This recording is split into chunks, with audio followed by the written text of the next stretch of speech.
जो महिला गर्भवती है, जिन्हें शल्य चिकित्सा उदर के इर्द गिर्द हुआ है, उन्हें अब नहीं करना है। और जिन्हें कंधे में, गर्दन में, मेरुदंड में बहुत अधिक दर्द है, उन्हें भी यह उस दिन के लिए रोकना है, या किसी शिक्षक, योग शिक्षक के निर्देश में करने का है। और खास करके पेरू में अगर हर्निया है, उन्हें भी यह थोड़ा सा कुछ दिन के लिए इसे नहीं करना है। ये हमारा निषेध संकेत हुआ। अब हम इससे पहले फायदे भी समझ लेते हैं, नहीं तो घबरा जाएंगे। इससे बहुत फायदे हैं। पहला फायदा तो हमने जैसे पहले चर्चा किया था, हमारी रीढ़ की हड्डी खास करके सर्वाइकल क्षेत्र काफी फ्लेक्सिबल होता है, काफी लचकदार होता है, और इसके चलते जो है ना, खास करके स्थान भ्रष्टता जिसे कहते हैं, बीच की जो डिस्क का स्थान भ्रष्टता जो है ना, वो नहीं होगा। आप बिल्कुल, आपकी मेरुदंड मजबूत, आप बिल्कुल हेल्दी हैं। और उसके बाद हमारी जो पाचन क्रिया है, पाचन क्रिया मजबूत रहता है, पाचन क्रिया हेल्दी रहता है। और उसके बाद सांस लेने की क्षमता बढ़ती है। पूरे मेरुदंड में रक्त प्रवाह सुचारू ढंग से चलता है, खास करके गल ग्रंथियां और विभिन्न सारे जो है सिस्टम, गल ग्रंथियां का स्राव उचित मात्रा में होता है। उचित मात्रा में होने से हमारे जो भावनात्मक भूख लगा है, काफी चीज जो है ना, उस जो ठीक रहता है, उस पर जो है ना हम इस पर नियंत्रण रखते हैं।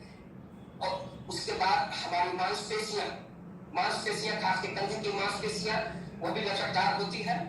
गर्दन के पीछे की मांसपेशियां वो भी लचकदार होती है। कंधे का अकड़न, गर्दन का दर्द, रीढ़ की हड्डी में जो दर्द है, इस सब से निजात मिलता है।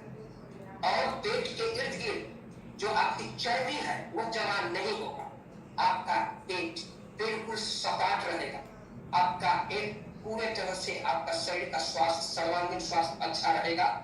चलिए हम अब सामूहिक अभ्यास करते हैं। वर्मा सर, मेरा जो है निर्देश है भुजंग आसन के लिए, अगर भुजंग आसन नहीं कर सकते हैं तो आप पूर्व भुजंगासन, सुलभ भुजंगासन करेंगे। पेट के बल लेट जाए, पेट के बल लेट जाए, बिल्कुल आरामदायक स्थिति में, बिल्कुल आरामदायक स्थिति में लेट जाए।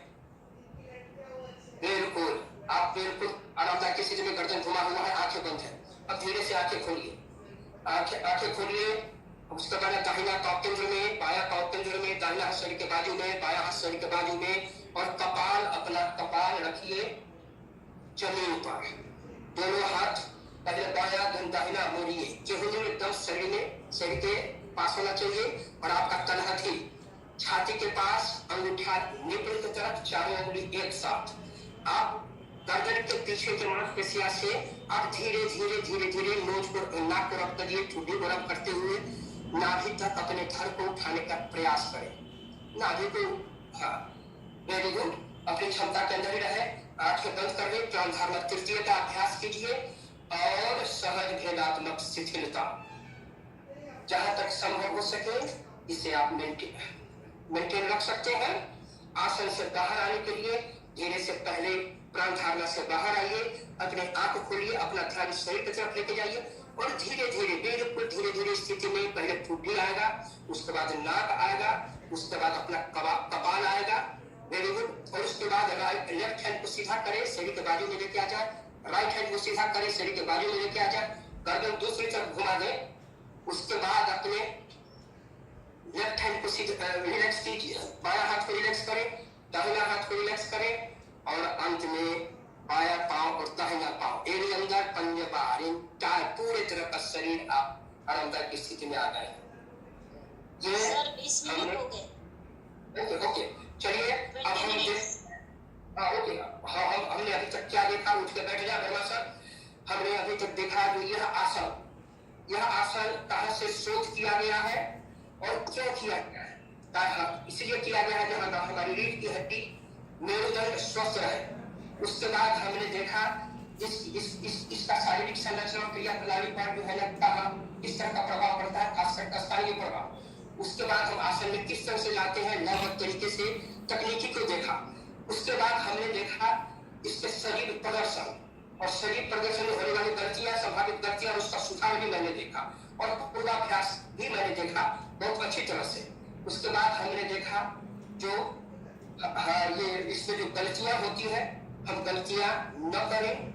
ये पंखा इंडिकेशन जिन्हें यह करना चाहिए और किन्हें यह नहीं करना चाहिए, और करना चाहिए तो उसमें हमारे शिक्षक के निर्देश में करना चाहिए। इसके बारे में इसके फायदे हमने देखे, इसके फायदे कहाँ कहाँ है। तो इतना सुंदर आसन कि क्यों नहीं दोस्तों आप अपने से अपने दिनचर्या में जोड़ें और अपना सर्वांगीण स्वास्थ्य सुंदर बना के रखें। कहावत है मन चंगा तो कठौती में गंगा, अर्थात पूरी तरह से शारीरिक मानसिक तौर पर आप स्वस्थ रहेंगे, सारा संसार का सुख आपके कदमों में रहेगा, आपके कठौती में रहेगा।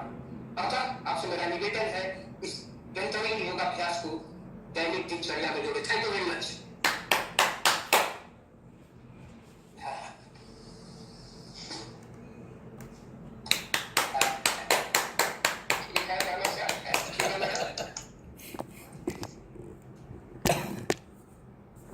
अनम्यूट कीजिए।